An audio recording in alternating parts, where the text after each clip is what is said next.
공군 주력 전투기를 국내 개발하는 한국형 전투기 사업의 시제 1호기가 오는 2021년에 출고된다.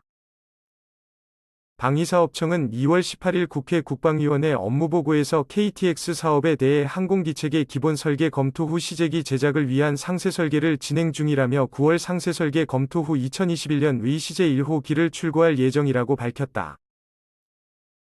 개발을 주도하는 한국항공우주산업은 지난 2월 KTX 시제 1호기 전방 동체 주요 기술인 헐크헤드 가공에 착수했으며 KTX 탑재 기능 위상 배열 레이더 개발에 필요한 통합 소프트웨어 시험 장비를 국방과학연구소에 납품했다. 개발비만 8조 8,304억 원이 투입되는 KF-X 사업은 단군 이래 최대 규모의 무기개발로 불린다. KTX 사업이 성공하려면 수백만 개의 장비와 부품 프로그램이 톱니바퀴처럼 정교하게 맞아떨어져야 한다. 이에 따라 전자장비를 비롯한 주요 구성품의 국산화 작업도 한창 진행 중이다. 하지만 KTF 택시에 탑재되는 항공무장은 대부분 미국 또는 유럽 제품으로 구성될 가능성이 높다. 피어오르는 항공무장 국산화의 꿈. 우리나라는 현무-2분의 1 탄도미사일과 현무-3 순항 미사일, 천공지대공 요격미사일, 해성대함 미사일 등 다양한 종류의 미사일을 개발해 운용하고 있다. 하지만 전투기에서 발사되는 미사일은 국산화하지 못하고 있다. 얼핏 보면 전투기 날개와 동체에 미사일을 장착하면 될 것 같지만 방공무장 탑재는 간단한 일이 아니다. 항공무장을 전투기에 장착하는 과정에서 가장 중요한 부분이 체계 통합이다. 과거에는 기계적 결합만으로도 기관총과 폭탄을 장착할 수 있었지만 전자장비 비중이 크게 늘어난 현대의 전투기는 훨씬 복잡한 과정을 거쳐야 한다. 전투기에 두뇌라 할 수 있는 임무 컴퓨터의 소프트웨어와 공대공 공대지 미사일의 소스 코드를 결합하는 과정이 그것이다. 이를 통해 표적 정보를 획득한 뒤 미사일의 입력 발사 후 유도에 이르는 전체 교전 과정을 완성하게 된다. 체계 통합이 제대로 이루어지지 않을 경우 전투기 동체에서 무장이 분리됐을 때 안전사고가 발생할 우려가 있다. 체계 통합은 임무 컴퓨터와 미사일 제작사가 정보를 상호 공유해야 가능하다. 문제는 체계 통합 관련 핵심 정보들이 지적재산권에 포함되어 있어 제작사의 동의가 필요하다는 점이다. 우리 군의 탄도미사일과 순항미사일, 대항미사일은 이동식 발사차량이나 구축함 등에서 발사된다. 대부분 국내에서 개발된 플랫폼이다. 반면 공군이 운용 중인 F-15K, KTF-16 전투기는 미국에서 직접 도입하거나 국내에서 면허 생산한 제품이다. 외국 방산업체들이 국산 항공무장의 체계 통합을 위해 민감한 정보를 공개할 가능성은 거의 없다. 국산 공대공 공대지 미사일 개발이 어려웠던 이유다. 이 같은 현실은 KTX 개발을 계기로 변화의 조짐을 보이고 있다. 다기능 위상배열 레이더를 비롯한 주요 전자장비를 국산화하기로 하면서 국산 전자장비와 미사일의 통합이 가능해진 것이다. 이에 따라 KDB를 중심으로 사거리 500km인 타우루스 장거리 공대지 미사일과 유사한 미사일을 국내 개발하는 사업이 추진 중이다. 속도가 상대적으로 느리고 급격한 기동을 하지 않는 공대지 미사일을 시작으로 2020년대 이후에는 기술적 난이도가 높은 공대공 미사일도 국내 개발할 수 있을 것이라는 전망도 나온다. 국산 대신 외국 제품 선택되는 이유.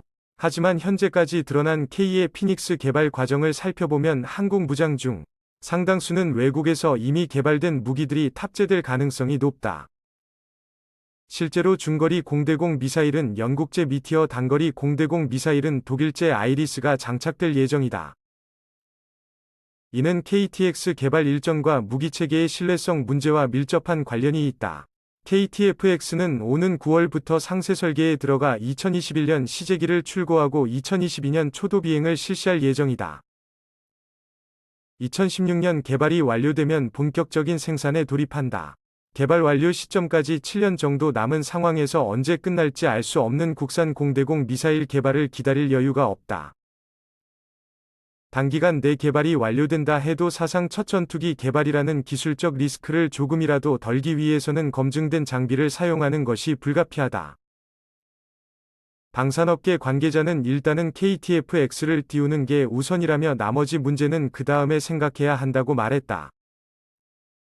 외국 제품을 사용해야 한다면 우리 공군이 기존에 사용하던 미국제 암람이나 사이드와인더 미사일을 장착하는 것이 가장 이상적이다.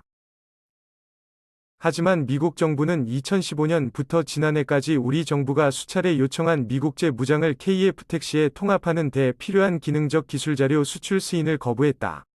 방위사업청은 상업 구매 방식으로 선회했지만 KF-X 개발 일정을 고려하면 시간이 촉박하다. 결국 유럽 국가들이 사용하는 미디어와 아이리스-T가 대안이 될 수밖에 없었다. 장거리 공대지 미사일도 마찬가지다.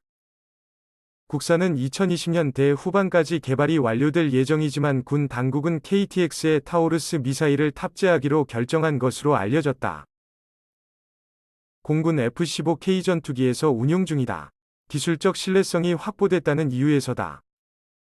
군 소식통은 공군이 사우루스의 성능에 만족하고 있고 국내 개발 미사일이 어느 정도 성능을 낼 수 있을지도 아직은 불투명하다며 KF-X 개발 리스크를 낮추는 데 도움이 될 것이라고 전했다.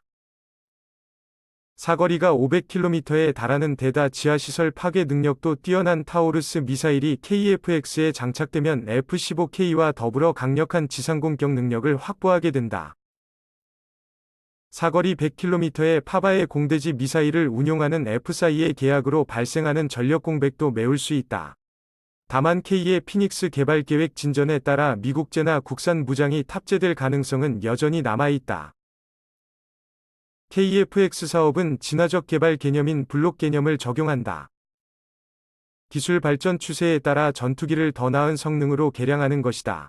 KF-X 블록 2가 모습을 드러낼 것으로 예상되는 2030년대 중후반에는 국산 무장 개발과 성능 검증 등이 이뤄졌을 가능성이 높다. 다만 종합적인 성능이 일본과 중국 등이 실전 배치한 스텔스 전투기를 상대할 수 있을지는 미지수다. KF-X에 우리 손으로 개발한 무장을 탑재하는 것은 우리나라가 항공 우주 선진국으로 발돋움할 수 있는 기회다. 국내 개발한 전투기와 항공 무장을 함께 운용하는 나라는 세계적으로도 많지 않다. 다만 국내 기술 기반이 취약한 상황에서 오랜 시간이 걸리는 국산 전투기 탑재 미사일 개발이 완료되기까지는 남은 시간이 없다. KT-X 개발을 예정대로 진행하면서 KT-X 기술 자료를 토대로 국산 항공 무장을 만든 뒤 KT-X의 성능 개량 시점에 맞춰 탑재를 시도하는 것이 적절하다는 지적이 힘을 얻는 이유다. 이 최강 미군도 단 한 대밖에 갖지 못한 14조 원 항공모함 제럴드 포드급 원자력 항공모함은 최강 미군의 마침표라고 할 수 있는 무기입니다. 미국은 무려 이걸 10척이나 뽑아내겠다는 의지입니다. 위님이 직업의 후계 항공모함이자 이쪽 함선들의 발전을 거듭하며 변화하는 것들이 원래 그렇듯 최신화될수록 아일랜드 등이 줄이고 최신 시스템 탑재에 공간 절약하고 최신 전자장비를 달고 최신으로 똘똘 뭉쳐 컷앤피스트 보여도 효율 면에서 높은 성능을 발휘하는 개념입니다. 함은 미국의 38대 대통령 제럴드 포드에서 나온 것입니다. 크기는 11만 톤으로 이미 G급과 별 차이는 없고 다만 전체적인 길이가 1m 정도씩 길어졌고 최신화에 신경을 쓴 게 특징입니다. 지난 7월에 취역한 1번 함 제럴드 R 포드에 이어 2번 함 존 F 케네디가 2020년에 취역할 예정이라 3년 턴을 두고 총 10척 모두 30년 동안 취역해서 함선당 수명 50년 이상 운영될 예정입니다. 한 척의 건조 비용은 14조 원가량이고 최초의 원자력 풍모였던 퇴역한 엔터프라이즈급을 대체하려고 만든 함선이기 때문에 엔터프라이즈 마지막 해체와 동시에 신속하게 취역했습니다. 함선부호 역시 니미츠급 10월 10엔 77에서 이어 10시엔 78부터 시작해서 10번 함 모두 완성되면 10시엔 87에서 끝이 나며 또다시 새로운 항공모함에게 순번을 넘겨줄 것으로 보인다. 시스템적인 면에서 그리고 설계적인 면에서 최신화를 적용한 것과 같이 탑재되는 항공기들도 미래전을 염두에 둔 기체들이 주력인데 날개가 너무 적게 단거리 이륙과 접히면서 경납고 수납이 용이한 해군용 F-35C와 함께 무인전투기 체계의 유시 케이블 역시 기본으로 일부 탑재의 점차 비율을 넓혀갈 방침이라고 합니다.